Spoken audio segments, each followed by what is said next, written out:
Let's begin by clarifying that Jesus was not a refugee. Joseph and Mary's departure for Egypt, which was another part of the Roman Empire, Matthew 2, verses 13 and 14, did not warrant any special recognition. Additionally, it is worth noting that they had the means to travel on their own, courtesy of the gifts from the Magi, Matthew 2, verse 11. After Herod's death, they returned to their place of origin, Matthew 2, 19 through 21. This distinction is important to establish up front as it sets up the tone for this article. The purpose here is to provide factual information from a biblical standpoint while minimizing reliance on emotional arguments. Doing so allows us to delve into the subject matter with clarity and objectivity. The debate surrounding illegal immigration often relies on emotionally charged narratives, which has made it a divisive issue for decades. This contentious topic continues to create a significant divide among people and elicit strong reactions from various perspectives. Many individuals who advocate for illegal immigrants emphasize compassion and humanitarianism. They believe that everyone deserves the right to live better lives and that crossing borders illegally should not be a barrier to that. Others, however, stress the importance of following the rule of law and protecting the nation's sovereignty against outside threats. The issues of illegal immigration encompass various complex factors, including economic impacts such as the labor market dynamics, fiscal effects, and remittances. Additionally, national security concerns involve border control, criminal activities, and potential terrorist threats. As Christians, it is vital to consider the issue of illegal immigration from a biblical worldview when assessing the government's role and responsibilities, as well as the expectations of its citizens. Border crisis versus constitutional crisis. The challenge of addressing illegal immigrants has persisted for decades. This reality becomes more pronounced with each election cycle. For instance, former President Donald Trump promised to build that wall along the border. In contrast, his successor, Joe Biden, conveyed a different message to migrants attempting to enter the U.S. illegally. Although this message may have been ambiguous to American citizens, it resonated clearly with those in foreign nations, prompting an unprecedented surge of people making their way to the United States. Since the time Joe Biden assumed office, the border has experienced historically high levels of migrant encounters with the federal U.S. Border Patrol. In January 2021, there were 1.7 million encounters, rising to 2.3 million in 2022 and 2.4 million in 2023. Fiscal year 2024 is set to exceed the previous 3 years of encounters. In contrast, during the Biden administration, 2021 through 2023, the U.S. Border Patrol encountered an unprecedented 6.3 million illegal immigrants, whereas in the preceding Trump administration, 2017 to 2019, the encounter count stood at 1.5 million. To grasp the sheer magnitude of 6.3 million people entering the United States illegally, consider this, that the number surpasses the combined populations of Wyoming, Vermont, the District of Columbia, Alaska, North Dakota, South Dakota, Delaware, and Montana. The U.S. Border Patrol processes the significant influx of legal immigrants, permitting the vast majority of them to reside in the United States until their immigration court hearing. The existing immigration court backlog stands at 3.3 million cases. During this waiting period, migrants are employed and live in the United States.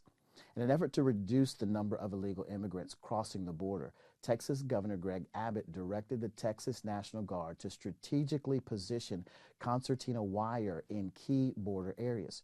Shelby Park, a 47-acre parkland along the Rio Grande River in downtown Eagle Pass, Texas, is a major entry point for illegal immigrants.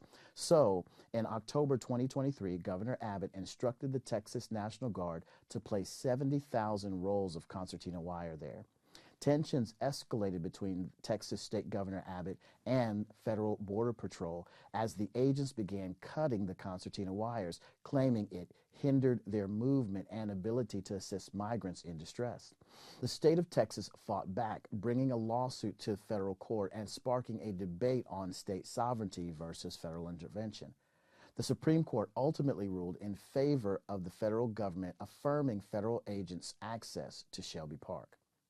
After the Supreme Court decision on January 26, reports suggest that the Department of Homeland Security, DHS, requested permission for federal agents to enter Shelby Park.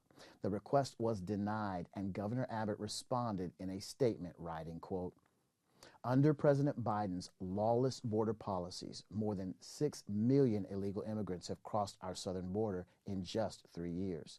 That is more than the population of 33 different states in this country. This illegal refusal to protect the United States has inflicted unprecedented harm on the people all across the United States." James Madison, Alexander Hamilton, and other visionaries who wrote the U.S. Constitution foresaw that states should not be left to the mercy of a lawless president who does nothing to stop external threats, like cartels smuggling millions of illegal immigrants across the border. That is why the framers included both Article 4, Section 4, which promises that the federal government shall protect each state against invasion, and Article 1, Section 10, Clause 3, which acknowledges the state's sovereign interest in protecting their borders. The failure of the Biden administration to fulfill the duties imposed by Article 4, Section 4 has triggered Article 1, Section 10, Clause 3, which reserves to this state the right of self-defense. For these reasons, I have already declared an invasion under Article 1, Section 10, Clause 3 to invoke Texas's constitutional authority to defend and protect itself. That authority is the supreme law of the land and supersedes any federal statutes to the contrary. The Texas National Guard, the Texas Department of Public Safety, and other Texas personnel are acting on that authority, as well as state law, to secure the Texas border. After Governor Abbott's statement, 25 Republican governors showed support by issuing a joint statement writing, quote, "President Biden and his administration have left Americans and our country completely vulnerable to unprecedented illegal immigration pouring across the southern border. Instead of upholding the rule of law and securing the border, the Biden administration has attacked and sued Texas for stepping up to protect American citizens from historic levels of illegal immigrants, deadly drugs like fentanyl, and terrorists entering our country. We stand in solidarity with our fellow Governor Greg Abbott and the state of Texas in utilizing every tool and strategy, including razor wire fences, to secure the border. We do it in part because the Biden administration is refusing to enforce immigration laws already on the books and is illegally allowing mass parole across America of migrants who enter our country illegally," end quote. Is America racist? With the exception of Governor Phil Scott of Vermont, who remains the lone Republican holdout, the decision to limit federal overreach has the support of 25 state governors. If there are some who instinctively label any policy that restricts immigration as racist, it can be argued that, as measured by that criterion, America is the least racist nation in the world. Since 1970, America has been the primary destination for migrants worldwide. Furthermore, no other country takes in more immigrants. When looking closely at America, the report on global migration notes that the number of foreign-born people in the country has increased more than fourfold, from fewer than 12 million in 1970 to more than 50 million in 2020. The biggest groups of migrants came from Mexico at 10 million, India at 2.7 million, China at 2.1 million, the Philippines at 2 million, and El Salvador at 1.4 million. Germany comes in a distant second with fewer than half the number of foreign-born individuals residing in the country. The magnanimity of native-born Americans and their willingness to shoulder the burdens of others are indisputable. Given the assumption of American philanthropy, the issue arises as to whether Americans should expect their elected federal government to safeguard their borders, a duty they themselves entrust to the said government. This is the same government that approved $113.4 billion in aid to assist Ukraine in defending its borders. Are borders biblical? When contemplating the concept of borders or boundaries for a people or nation, it is essential to examine Scripture. what we find are numerous references in the Old Testament that discusses lands and their boundaries. Exodus 23:31, Numbers 34:1 through 3, Ezekiel 47:13 through 21. Notably, Abraham was given a promise of land, Genesis 15:18 through 21, and its boundaries were clearly defined. Moreover, in Athens, Paul explains the order of creation, proclaiming, "From one man, he, that is God, made every nation of mankind to inhabit the face of the earth. He determined their appointed times and the boundaries of their habitation." Acts 17:26. This passage not only appeals to the inherent divine nature within humanity, the Imago Dei, but also the notion that each individual has a designated and specific dwelling place. Scripture reveals that after the dispersion at the Tower of Babel, Genesis 11:1 through 9, the people were appointed diverse languages and consequently started congregating within their respective groups. This divine intervention by God was intended to foster separation among people and establish distinct boundaries for their dwelling places. By delving into these scriptures, we gain valuable insights into the significance of borders. Alongside boundaries, God instituted governing authorities to safeguard people from wrongdoing and evil.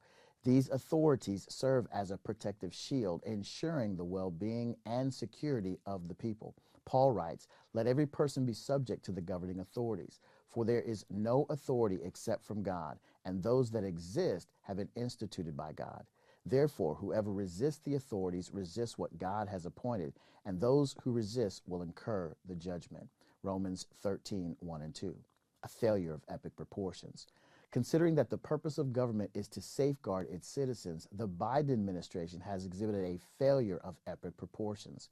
In the history of our nation, there has never been such a significant influx of 6 million people entering the country illegally within such a short span of time. The Biden administration's failure to manage and secure the nation's borders effectively is a breach of trust with the American people. This has significant repercussions, straining social services and resources. Illegal immigration threatens national security and the rule of law, fostering a culture that undermines legal entry and fairness for those who follow legal channels for citizenship. States face the federal government's shortcomings in dealing with challenges that impact communities. Meeting demands from an unexpected population influx overwhelms schools, healthcare facilities, and public services. Local governments innovate in real time to mitigate issues without corresponding federal support. The financial burden on states is enormous while navigating complex immigration policies and maintaining public service standards for all citizens. Furthermore, increasing crime rates in certain areas have become linked to illegal border crossings. Law enforcement agencies face challenges in maintaining public safety due to the surge in criminal activity related to illegal immigration. Transnational gangs and drug trafficking are the additional consequences of weak border security. This creates an atmosphere of unease, undermining community trust and highlighting the government's failure to protect its citizens effectively. Conclusion. As Christians, it is vital to consider the issue of illegal immigration from a biblical worldview when assessing the government's role and responsibilities, as well as our expectations as citizens. It's clear that while politicians often use the complexities of immigration policy to position themselves as the bearer of solutions, the Christian perspective calls for a biblical approach. It is incumbent upon believers to sift through political rhetoric and align with those genuinely striving for reform that reflects both moral integrity and respect for human dignity. As believers who value justice and mercy, it is our responsibility to recognize that policies have tangible effects on individuals and families, especially those in the United States who bear the heavy burden of mass immigration. Moreover, as we acknowledge that illegal immigration is a violation of the law, we must not lose sight of the humanity inherent in these immigrants. They are individuals, men, women, and children who possess an intrinsic value and worth bestowed upon them by God. This necessitates a form of response from both the government and its citizens that safeguards the rights of all, upholds the rule of law, and embodies compassion and grace.